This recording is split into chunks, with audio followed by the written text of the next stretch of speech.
Sometimes we resist new practices because they really aren't the right thing for us. And sometimes we resist because they are the right thing for us and we're just being stubborn about making a change. I don't think there's a quick way to tell the difference between these two kinds of resistance ahead of time. You just have to plain old dive in and try a new practice for a few weeks. If it works, great. If it doesn't, you may be able to tweak it and make it better, or it may inspire some totally different strategy that's perfect for you. Aside, the story of Jess and the Giant Journal. Jess is a tall, articulate fellow who looks and acts like a writer, which is fortunate because he is a writer. A few years ago, he tried doing the morning pages as prescribed in Julia Cameron's The Artist's Way. While this admirable daily writing practice has helped countless artists have meaningful breakthroughs, Jess's experience was a little different. It made me crazy. I absolutely hated it. I forced myself to do them every day for over a month, and every single morning all I could think was, this is boring. If I write bigger, could I fill up 3 pages faster, or is that cheating? Finally, Jess realized that the morning pages were boring to him because, as a writer, putting words together to describe what was happening was something he did automatically. It felt redundant to write out what was essentially already written in his mind. What he needed was to express his feelings, not explain them. So he got himself a big drawing pad of newsprint and a new box of magic markers, and every morning he would scrawl a picture of how he was feeling. He made no attempt to create artwork. He just wanted to get his internal life out on paper. No one would ever see it, and the paper was cheap, so he felt he could afford to fail, he could afford to be truthful, and he could afford to be over the top in the visual expression of his feelings.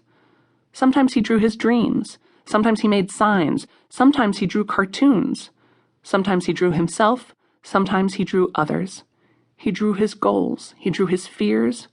And he drew his prayers. All this time, he told me, I thought I was a failure for not being able to keep a journal. Turns out all this time, the journals were just too small.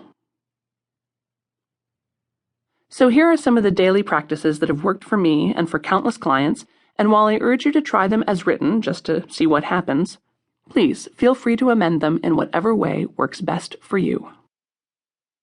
Nearly miraculous daily habits. Here are the top 3 nearly miraculous daily habits that will support you in becoming a fully expressed, productive, creative genius. I have noticed that my clients and students who embrace these habits usually see jaw-dropping, life-changing results. Nearly miraculous daily habit 1. Allot 15 minutes a day to your project. If I could actually make you do stuff, the first thing I would get you to do is to spend 15 minutes each and every day working on your project. As it happens, you are the agent of change in your life, and I can't really make you do anything. But I strongly urge you to make this daily commitment to your project.